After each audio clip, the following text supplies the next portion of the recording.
Assalamualaikum warahmatullahi wabarakatuh. Mustamiin tema sejarah, pada kesempatan kali ini, kami akan membahas kisah pertemuan Nabi Musa dan Nabi Khidir. Namun sebelumnya, jika video ini bermanfaat, maka tolong bantu subscribe, like, komen dan share, agar kalian tidak ketinggalan video kami selanjutnya. Berikut ulasan selengkapnya tentang kisah Nabi Musa dan Nabi Khidir.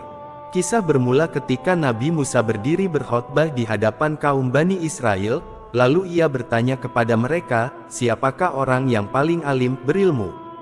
Tiada seorang pun dari mereka yang menjawab, dan Musa berkata, akulah orang yang paling alim. Maka Allah menegurnya karena ia tidak menisbatkan ilmu kepada Allah. Allah menurunkan wahyu kepadanya, sesungguhnya aku mempunyai seorang hamba yang tinggal di tempat bertemunya dua lautan, dia lebih alim daripada kamu. Musa bertanya, wahai Tuhanku, bagaimanakah caranya saya dapat bertemu dengannya? Allah berfirman, bawalah besertamu seekor ikan, lalu masukkan ikan itu ke dalam keranjang. Ketika nanti kamu merasa kehilangan ikan itu, maka disitulah tempat orang tersebut. Lantas Nabi Musa membawa ikan, lalu ikan tersebut dimasukkan ke dalam keranjang, lalu berangkatlah Nabi Musa dengan ditemani oleh Yusya ibnu Nun, yang merupakan murid Nabi Musa. Ketika keduanya sampai di sebuah batu besar, maka keduanya merebahkan diri, beristirahat dan tertidur. Ketika itu, tiba-tiba ikan yang berada di dalam keranjang itu bergerak hidup, lalu keluar dari dalam keranjang dan melompat ke laut. Ikan itu mengambil jalannya di laut dengan membentuk terowongan. Allah menahan aliran air terhadap ikan itu, sehingga jalan yang dilaluinya seperti liang. Ketika Musa terbangun, muridnya lupa memberitahukan kepadanya tentang ikan yang mereka bawa itu, bahkan keduanya terus melanjutkan perjalanan untuk menggenapkan masa 2 hari 2 malamnya. Pada keesokan harinya, Musa bertanya kepada muridnya, bawalah kemari makanan kita, sesungguhnya kita telah merasa letih karena perjalanan kita ini. Muridnya lantas menjawab, tahukah engkau tatkala kita mencari tempat berlindung di batu tadi, sesungguhnya aku lupa bercerita tentang ikan itu dan tidak ada yang melupakanku kecuali setan, dan ikan itu mengambil jalannya ke laut dengan cara yang sangat aneh.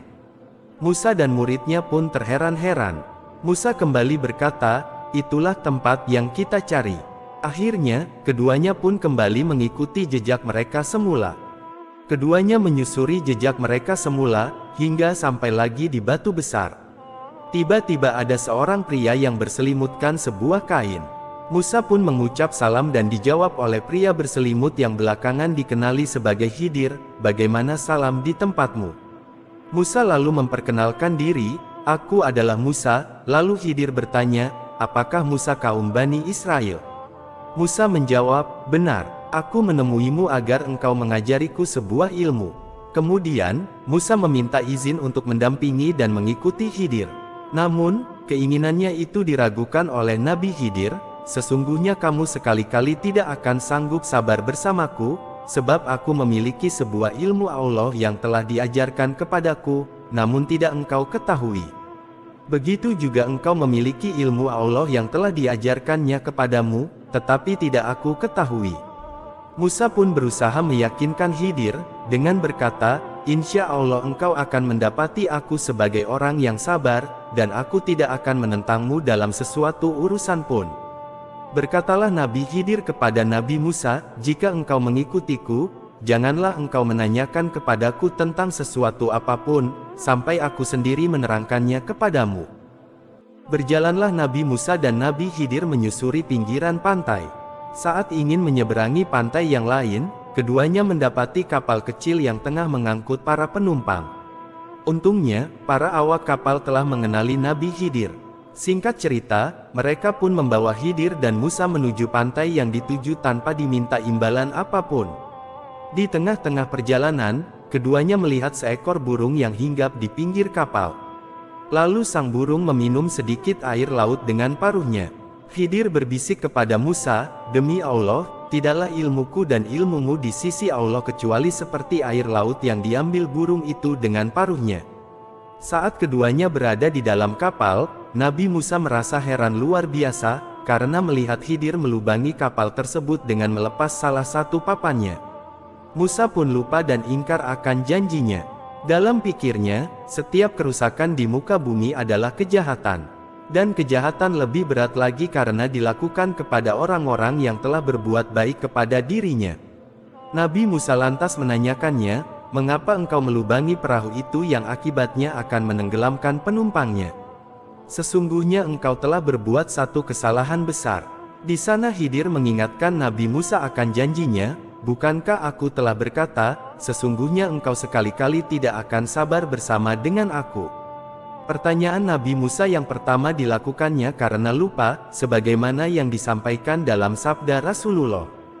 Keduanya pun melanjutkan perjalanan. Namun, Nabi Musa kembali melihat keanehan yang dilakukan Khidir saat mengambil seorang anak kecil yang sedang lucu-lucunya dan aktif bermain, kemudian menidurkannya. Anak itu lalu disembelih dan kepalanya dipisahkan dari tubuhnya. Melihat hal itu, lagi-lagi Musa tak mampu bersabar. Ia kembali mengingkari janjinya, seraya berkata, "Mengapa engkau membunuh jiwa yang bersih, bukan karena dia membunuh orang lain? Sesungguhnya engkau telah melakukan suatu yang mungkar." Khidir pun melontarkan teguran yang sama kepada Musa, "Bukankah aku telah berkata, sesungguhnya engkau sekali-kali tidak akan mampu sabar bersamaku?" Di sini Musa pun menyadari jika dirinya tidak akan mampu lama-lama menemani Khidir, sang hamba yang saleh itu. Ia tak kuasa melihat setiap kejadian yang dialaminya, sementara dirinya terdiam. Keadaan itu kembali kepada dua hal. Pertama, kembali kepada tabiat Musa. Sebagai sosok yang berjiwa pemimpin, Musa mungkin sudah terbiasa kritis atas setiap apa yang telah dilihatnya. Di saat yang sama, ia tidak terbiasa berdiam diri ketika melihat perkara yang tidak disukainya. Kedua, syariat Musa tidak membenarkan pembunuhan terhadap seorang anak, kemudian membiarkan pembunuhnya, bagaimanapun keadaan pelakunya. Artinya, dalam hal ini, Nabi Musa mengakui kesalahan yang dilakukannya terhadap Khidir. Karenanya, ia kembali meminta kesempatan yang ketiga dan berjanji, jika kembali bertanya sesuatu, dirinya berhak untuk berpisah dan ditinggalkan Khidir. Mereka pun melanjutkan perjalanan sampai di suatu kampung yang penduduknya kikir. Mereka berdua mencari orang-orang yang berkenan menjamu. Namun, tidak mendapatinya seorang pun. Meski demikian, Khidir tetap memperbaiki sebuah dinding rumah di kampung tersebut yang nyaris roboh.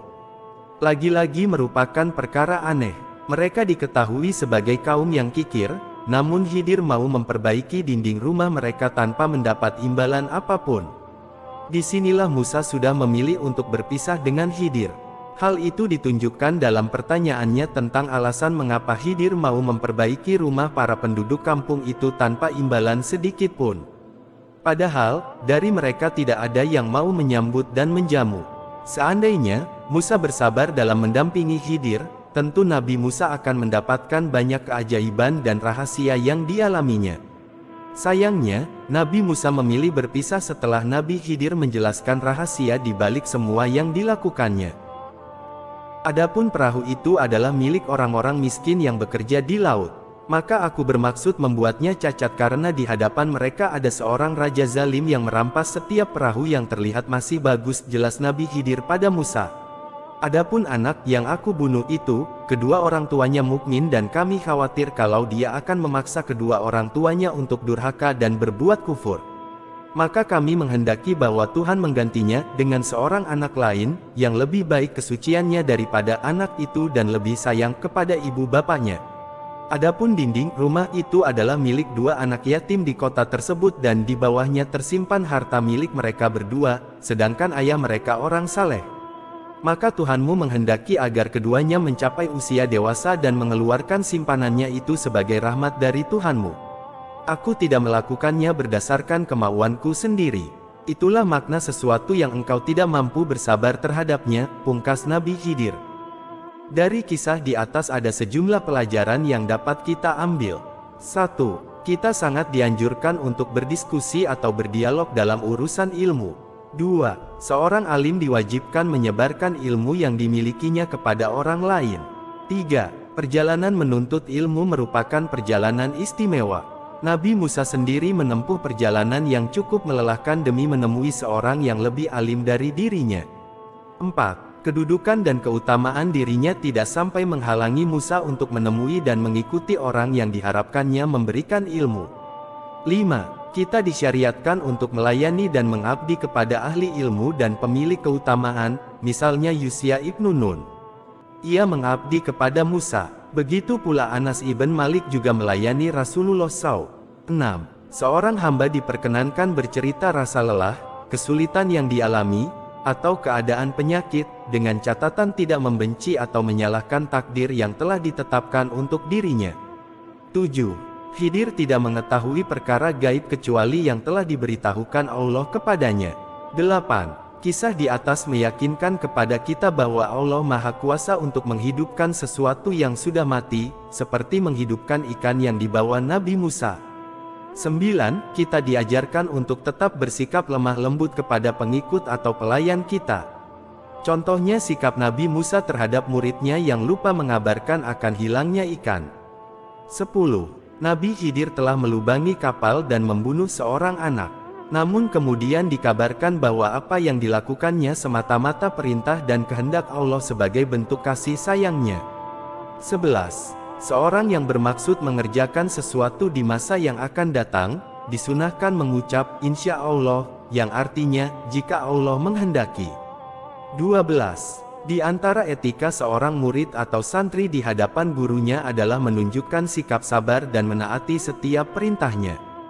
13. Hadis di atas menunjukkan betapa kecilnya ilmu manusia di hadapan Allah.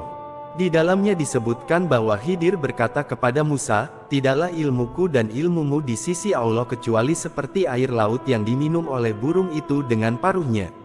14. Hikmah Allah yang ditetapkan bagi para hambanya ternyata tidak terlihat. Baru kemudian, hikmah yang semula dianggap buruk dan ujian oleh seseorang itu menjadi kenikmatan dan kebaikan. 15. Allah mempersiapkan anak yang saleh dengan kesalehan orang tuanya.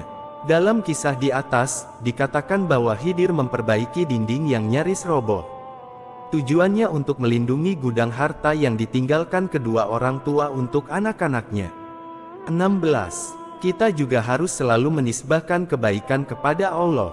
Di saat yang sama, kita juga tidak diperkenankan menisbahkan keburukan padanya. 17. Kita diperbolehkan melakukan sesuatu yang bahayanya lebih ringan demi menghindari bahaya yang lebih berat. 18. Kita tidak dilarang untuk merusak sebagian harta demi menyelamatkan harta yang lebih banyak. 19. Saat bepergian, kita disyariatkan untuk membawa perbekalan, sebagaimana yang telah dilakukan oleh Nabi Musa. Setelah menempuh perjalanan panjang, Musa meminta muridnya untuk mengambil makanan yang dibekalnya. 20. Seseorang harus berhati-hati mengingkari pendapat para ahli ilmu dan orang-orang saleh. Berusahalah untuk mencari dasar pandangan dan alasan mereka mengapa bertentangan dengan dugaan pada umumnya. Sebagaimana yang telah dilakukan oleh Nabi Khidir semasa perjalanan dengan Nabi Musa. Demikianlah kisah pertemuan antara Nabi Musa dan Nabi Khidir, semoga bisa menjadi pelajaran yang bermanfaat bagi kita semua.